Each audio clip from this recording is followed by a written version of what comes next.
What's up guys, for today's video pala nandito tayo sa may bagong bukas lang na KKB store dito sa may SM North EDSA. Ang KKB store pala mga amigo is na-establish siya noong 2015 at isang Chinese na retail company na 2015 pa siya nag-establish, tapos mayroon na siyang maraming branch na rin sa ibang bansa. So dito mga amigo is meron na rin ilang branch dito sa Metro Manila. So ito nga yung pinakalitis dito sa SM North EDSA at ang mga tinitinda nila mga amigo is ganito. Hindi ko maintindihan yung iba, pero yung iba naman nababasa naman kasi yung sulat niya is English, pero yung iba naman dito ng mga tinitinda nila is talagang Chinese yung character or yung nakaprint na pangalan, kaya hindi ko talaga maintindihan. Tapos ang dami mga amigo, pero mura pa rin naman siya. Kaya kahit paano may mga mura sila dito na mga like yung mga candies, chocolate, meron din sila dito mga noodles na Chinese noodle or Korean noodles. Meron sila dito mga amigo, no? So yan, nag-iikot-ikot ako. Ang ganda pa ng kulay na kanilang store kasi kulay yellow. Yung kabuuang kulay na kulay yellow. Tapos yung mga tinitinda nila dito is mostly mga Chinese product talaga mga amigo, no? So meron sila ditong mga processed foods. Meron sila ditong mga cosmetics. Meron din sila ditong mga damit, mga laruan, mga beer, mga teddy bear, ganon, mga robots na tinitinda tulad na lang nito. Ito ang ganda nito, oh. Itong robot na to, ang Solid Shubin yung brand. So siguro sa China sikat yung brand na yan. Tapos dito pa, ayan, may nakikita ako dyang box. So medyo pricey lang din siya, nasa mga 1,000 plus yata, pero maganda na rin mga amigo. Kasi sa ibang store mo binibili yung price na yan or yung ganyang kalaking size is nasa mga 2,000 to 3,000. Pero dito mga amigo sa kanila mura lang. Tapos dito may mga nakikita pa tayo ditong mga pabango. Ayan, yung tatak niya is di ko na talaga mabasa kasi Chinese character nga siya. Tapos marami pa tayo nakikita dito tulad nito, yung pang-ahit. Ayan, oh. So yan mga amigos, sinisinyas ko na lang sa inyo, no, kasi malakas yung sound system dyan. So hindi na lang ako nagsasalita dyan dahil ayaw kong makapiright tayo. Tapos mayroon pa tayo dito parang mga crackers or mga chicheria na gawang China kasi yung brand niya. Tapos meron pong ganyan mga amigo, yung lollipop na yan na nakikita ko lang lagi sa mga movies or sa mga palabas na China or Hong Kong, Vietnam, ganon. Pero dito pala meron pa rin. Ayan, no, ang cute ng mga ano yan.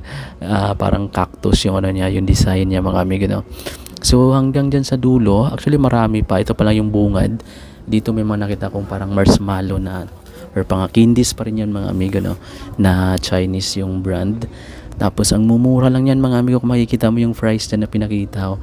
Meron pala sila ditong dried mango din, ayan, no. Tapos dried na kiwi, ayan, or kung ano-ano pa mga prutas na pinaprocess na nila, then binibinta rito. Ayan, oh. Sa kulay pa lang mga amigo, maiinggan nyo kang tumikim or bumili para ang gusto mo lang or gusto mo lang talaga siyang matikman ko ng lasa. Tapos may mga gamis din sila ditong candies tulad yung hinahawakan ko na nakalagay lang sa lata. Yung packaging na napaka-impressive dahil talagang maiinggan nyo kapati yung kulay ng kanilang label, di talagang maiinggan nyo kang bumili para matikman.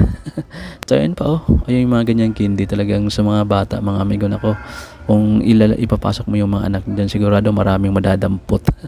Tulad na lang yan, oh. Meron din sila ditong mga jelly, ayan, oh. Oh, kung sa atin pa yan, yung jelly is na laging kinakain ng mga bata natin.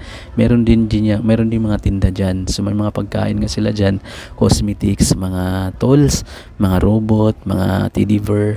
So marami. Meron pang second floor yan mga amigo, kaya abangan nyo. Aakyat tayo dyan sa second floor. Sa ngayon, nandito muna tayo sa ground floor. Ayan ang mga pinapakita ko, yung mga naka-pouch na mga pagkain na meron dito sa KKB store. Isang Chinese. Ayan, oh, itong ganito mga amigo is 119. Ayan, kung makikita mo, meron din dyan katabing 79 pesos. So itong nandito sa part na to is mostly mga noodles na, ayan, na naka-process, ayan, nakaganyan na mga cup noodles. Tapos yung mga brand niyan is Chinese or Korean madalas mga amigo. So di mo maintindihan kung babasahin mo.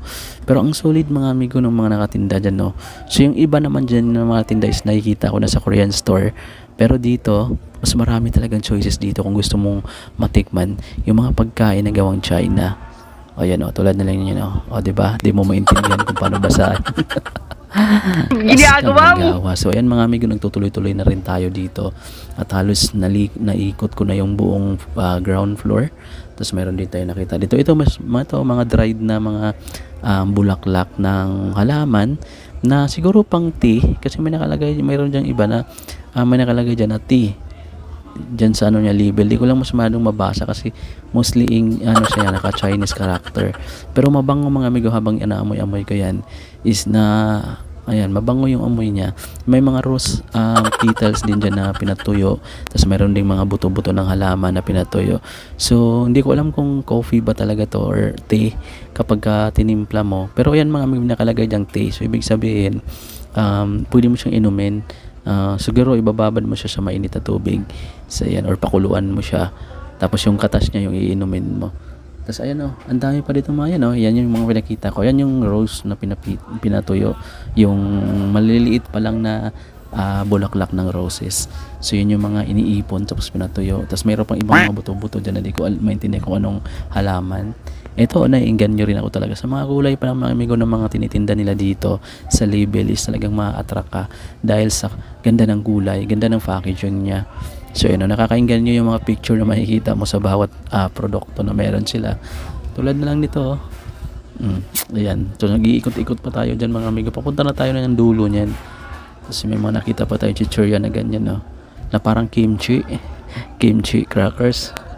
Tapos yun sa harap ko, may nakita pa ako isang maganda yung kulay ng packaging niya, kulay red at solid pa mga amigo yung mga tinitinda pa nila dyan. Ito, ay, kung familiar kayo sa ganyan, hindi ko alam kung chocolate siya or spaghetti.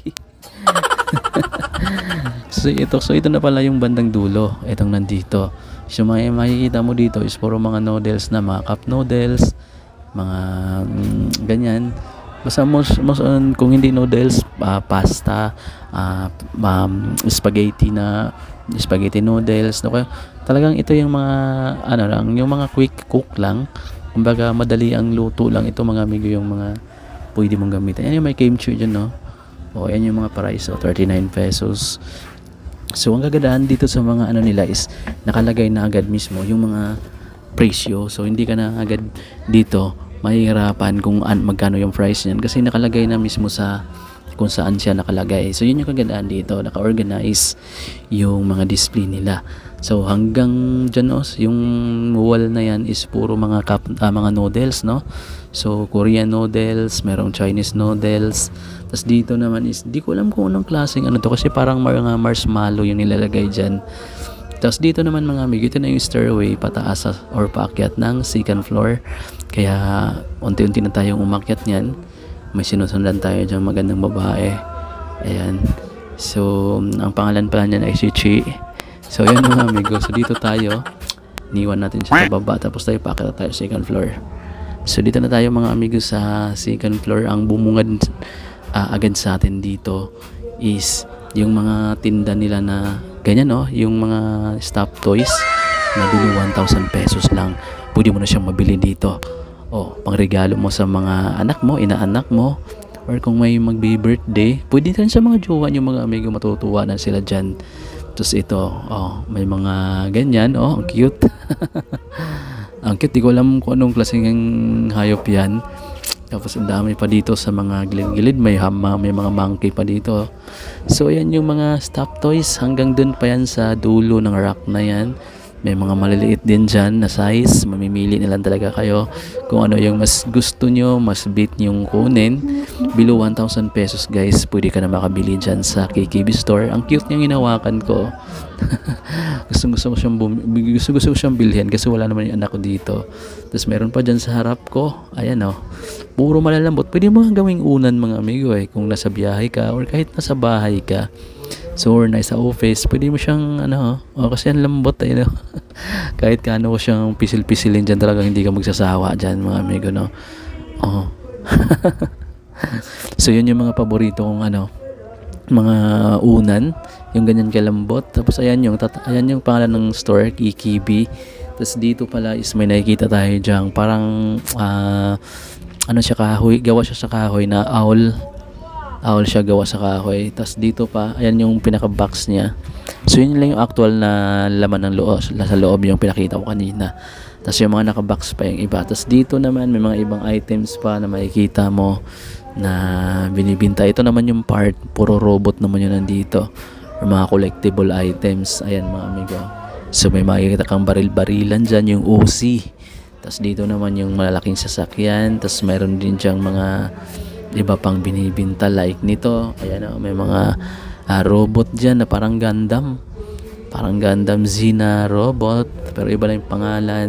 Tapos mayroon pa. Yan, alawak rin pala ng second floor nila. At dito marami ding nakalagay na mga items. Tulad nito, yung pang Chinese New Year. Na parang pixel. So yan yung makikita mo dyan mga amigo na mga toys. Dito sa second floor mostly mga toys yung nakalagay, mga school supplies, tsaka yung mga panggamit pang babae.